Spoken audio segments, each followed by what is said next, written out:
आज का video why starter required to run motor, मतलब स्टार्टर का उपयोग हम क्यों करते हैं मोटर को स्टार्ट करने के लिए।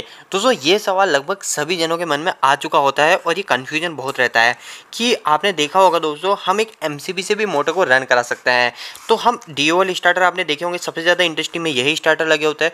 तो आखिर हम डीओएल स्टार्टर क्यों लगा रहे हैं, हम इस एमसीबी से स्टार्ट क्यों नहीं कर लेते, या फिर हमारे घरों के अंदर भी हम कोई मोटर लाते हैं तो उसके साथ में एक स्टार्टर का उपयोग करते हैं जो भी 3 फेज होती है। तो दोस्तों ऐसा क्यों करते हैं, हम एक एमसीबी से भी तो स्टार्ट कर सकते हैं, इधर आरवाई भी देंगे और इसको ऑन करेंगे। क्योंकि दोस्तों हम जो डीओएल स्टार्टर पे जाते हैं हम उस पुश बटन को भी जाके दबाते ही है, तो हमको डीओएल स्टार्टर पे भी जाना ही पड़ता है। तो क्यों ना हम यहीं पे जाके इस एमसीबी को भी ऑन कर दें, हमारे जबकि एमसीबी कॉस्ट में भी सस्ती पड़ेगी। तो ऐसा क्यों नहीं करते हैं, हम मोटर को एमसीबी से स्टार्ट क्यों नहीं करते हैं, हम स्टार्टर का उपयोग क्यों करते हैं, वही आज इस वीडियो के अंदर मैं आपको बताऊंगा। आपने देखा होगा दोस्तों कि हमारा जो स्टार्टर होता है उस स्टार्टर के अंदर क्या क्या चीज़ें होती है। सबसे पहली चीज़ कॉन्टेक्टर होता है और एक ओवरलोड रिले होती है, और उसके बाद में हम मोटर कनेक्ट करते हैं। ये होता है स्टार्टर के केस में। ये तो हो गया कॉन्टेक्टर केस है, ये हो गया ओवरलोड रिले, और ये हो गई हमारी मोटर। पर एमसीबी के केस में हम क्या करते हैं, ये तो हो गई हमारी एमसीबी और ये हो गई हमारी मोटर। ठीक है, तो दोस्तों हम क्या करते हैं, मोटर को ओवरलोड रिले से होते हुए सप्लाई देते हैं। ठीक है, यही करते हैं। तो दोस्तों हम एमसीबी की जगह ओवरलोड रिले का इस्तेमाल क्यों करते हैं, इसके अंदर जो दोस्तों कॉन्टेक्टर होता है, ये कॉन्टेक्टर ओनली एक तरह का स्विचिंग का काम करता है। ये कॉन्टेक्टर कोई भी प्रोटेक्शन नहीं देता है। ठीक है, कॉन्टेक्टर कोई भी आपको प्रोटेक्शन नहीं देता है। जो प्रोटेक्शन देती है सिर्फ ओवरलोड रिले देती है, और इसके अंदर हमारी एमसीबी हमको प्रोटेक्शन देती है। तो दोस्तों आखिर हम ओवरलोड रिले का उपयोग क्यों करते हैं, तो दोस्तों हमको जैसे पता है कि हमारी जो एमसीबी होती है वो एमसीबी हम घरों में भी यूज करते हैं। इसके अलावा दोस्तों जो हमारी एमसीबी होती है हमको 2 टाइप की प्रोटेक्शन देती है, वो होती है शॉर्ट सर्किट और ओवरलोड प्रोटेक्शन। पर दोस्तों हमको एमसीबी एक प्रोटेक्शन नहीं देती है जो हमको बहुत जरूरी होता है। जो हमको ओवरलोड प्रोटेक्शन देती है वो होती है दोस्तों phase failure protection. Phase failure protection, phase failure protection का मतलब दोस्तों, जैसे आपकी कोई मोटर है, ठीक है, जैसे हम यहाँ पे एक मोटर बना के चलते हैं, यहाँ पे एक मोटर है और यहाँ पे मैंने एक ओवरलोड रिले लगाई। ठीक है, तो दोस्तों मैंने आर वाई भी कॉन्टेक्टर से यहाँ पे आए और मेरी मोटर को सप्लाई दे दी। अब दोस्तों मेरा एक फेस गलती से मिस हो गया या कहीं पे ऊपर ही कट गया, तो दोस्तों मेरी मोटर 2 फेस हो जाएगी, और 2 फेस कंडीशन में जब मोटर चलेगी तो वो ज़्यादा समय नहीं चल पाएगी और मोटर बहुत जल्दी बर्न हो जाएगी और जल जाएगी। अगर ओवरलोड रिले लगी होगी तो ये सेंस कर लेगी कि मोटर जो है हमारी 2 फेस हो गई है, और ये ऑटोमेटिकली ट्रिप करा देगी। दूसरी जो चीज़ होती है वो होती है दोस्तों, हमारा एमसीबी जो होती है, हमारी एमसीबी ऑटोमेटिक नहीं होती। तो दोस्तों अब आप बोलोगे कि हमारा जो डीओएल स्टार्टर वो भी कोई ऑटोमेटिक थोड़ी है, हम जाके इसको दबाएंगे तभी हमारा डीओएल स्टार्टर स्टार्ट हो रहा है। पर दोस्तों ऐसा नहीं है। डीओएल स्टार्टर जो होता है इसको हम ऑटोमेटिक कर सकते हैं, और सिर्फ एक टाइमर लगा के, या फिर और भी सिस्टम होते हैं जैसे पीएलसी हो गया। अगर आप इंडस्ट्री के अंदर काम करते हैं तो आपको पीएलसी का अर्थ पता होगा, और इसके ऊपर मैंने एक सेपरेट वीडियो बना रखा है हमारे चैनल पर।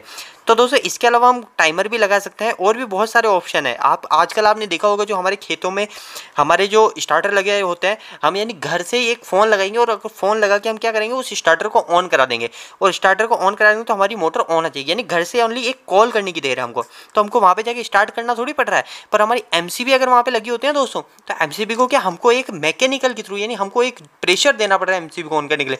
पर जो डीओएल स्टार्टर है, डीओएल स्टार्टर ऑटोमेटिक वर्क करता है। डीओएल स्टार्टर नहीं दोस्तों, यहाँ पे कोई सा भी स्टार्टर है, मैं तो एक डीओएल स्टार्टर इसलिए उपयोग में ले रहा हूँ यहाँ पे आपको समझाने के लिए, क्योंकि डीओएल स्टार्टर सबसे ज़्यादा यूज होने वाला स्टार्टर है। तो दोस्तों हमारा जो स्टार्टर होता है वो स्टार्टर हमारा ऑटोमेटिक फंक्शन में काम करता है। ऑटोमेटिक अब आप समझ गए होंगे, पर हमारी जो एमसीबी वो ऑटोमेटिक वर्क नहीं करती है। इसके अलावा दोस्तों जो तीसरी चीज़ जो हुई, वो हमको जो ओवरलोड रिले होती है वो हमको एक और चीज़ देती है, सुविधा देती है, वो होती है दोस्तों रिमोट वायरिंग। रिमोट वायरिंग का अर्थ यह है दोस्तों, इसके ऊपर मैंने एक सेपरेट वीडियो बना रखा है रिमोट वायरिंग के ऊपर। अब रिमोट वायरिंग क्या होता है, देखो दोस्तों हमारी मोटर यहाँ पे लग रही है, ठीक है। अब आप बोलोगे कि रिमोट वायरिंग तो हम रिमोट वायरिंग हमको आवश्यकता ही क्यों पड़ रही है। अभी आपके मन में एक और क्वेश्चन ये उठेगा, उसको भी मैं क्लियर करूँगा। जैसे हमारी मोटर ये लग रही है, ठीक है, और ये मैंने एमसीबी लगा दी, ठीक है, ये मैंने एमसीबी लगा दी, और मेरी मोटर को यहाँ से मैं ऑन कराऊँ।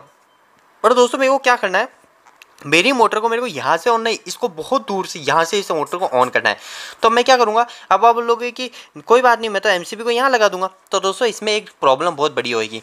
इसमें एक प्रॉब्लम ये होगी, अगर मैं एमसीबी को यहाँ लगाऊंगा तो मेरी 3 वायर यानी 3 वायर की जो केबल है वो मेरी केबल इतनी दूर तक ले जानी पड़ेगी एमसीबी तक, तो उसकी कॉस्ट बहुत ज़्यादा बैठेगी दोस्तों। तो वो कॉस्ट से बचने, और हमारी जो इतने दूर अगर हम एमसीबी को ले जाएंगे तो उसमें वोल्टेज ड्रॉप भी होगा, और दोस्तों ये बहुत सारी चीज़ होगी। इसके अलावा दोस्तों जो हमारी एमसीबी अगर हमने यहाँ पे एक लगा दी और मैं चाहता हूँ कि मेरी एमसीबी एक तो यहाँ पे ऑन करूँ और एक मैं चाहता हूँ मैं यहाँ पे से ऑन ऑफ करूँ, एक मैं चाहता हूँ यहाँ से भी बंद चालू करूँ, यानी मोटर को मैं 3-4 जगह से बंद चालू करूँ, तो दोस्तों वो तो पॉसिबल नहीं है ना। वो भी पॉसिबल है, मैं 3-4 जगह एमसीबी लगाऊंगा और 3-4 जगह लंबी लंबी वायरिंग खींचूंगा तब पॉसिबल है, पर दोस्तों वो कितना महंगा हो जाएगा आगे जाके। तो इसके लिए दोस्तों हमारे जो रिमोट वायरिंग होती है ना, रिमोट वायरिंग हम करते हैं, और रिमोट वायरिंग के ऊपर मैंने सेपरेट वीडियो बना रखा है कि वो कैसे की जाती है। रिमोट वायरिंग होती क्या है वो मैं आपको छोटा समझा देता हूँ।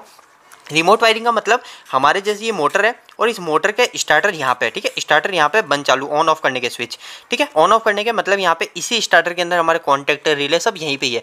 पर इसके अलावा मैं यहाँ पे एक और पुश बटन लगा सकता हूँ, यहाँ पे ऑन ऑफ का पुश बटन लगा, बहुत दूर दूर पुश बटन लगा सकता हूँ ओनली फॉर 2 वायर का यूज करके। तो दोस्तों इसके ऊपर मैंने सेपरेट वीडियो बना रखा है, अगर आप वो देखना चाहते हो तो आप देख सकते हैं। तो दोस्तों एक और बोला जाता है जो ओवरलोड वो होती है सेफ्टी फैक्टर के हिसाब से। सेफ्टी फैक्टर इस वजह से दोस्तों क्योंकि देखो आपकी एमसीबी अगर हम ऑपरेट करेंगे, कोई भी ऑपरेटर एमसीबी को ऑपरेट करेगा तो एमसीबी के अंदर तो हमारी 3 फेज सप्लाई आ रही है, पर दोस्तों अगर हम कोई एक्सटर्नल पुश बटन लगाएंगे तो उसके अंदर ओनली एक फेज को हम कंट्रोल में दे सकते हैं, या फिर हम चाहे तो उसके अंदर न्यूट्रल भी कंट्रोल में दे सकते हैं, और भी हमारी सेफ्टी की वजह से।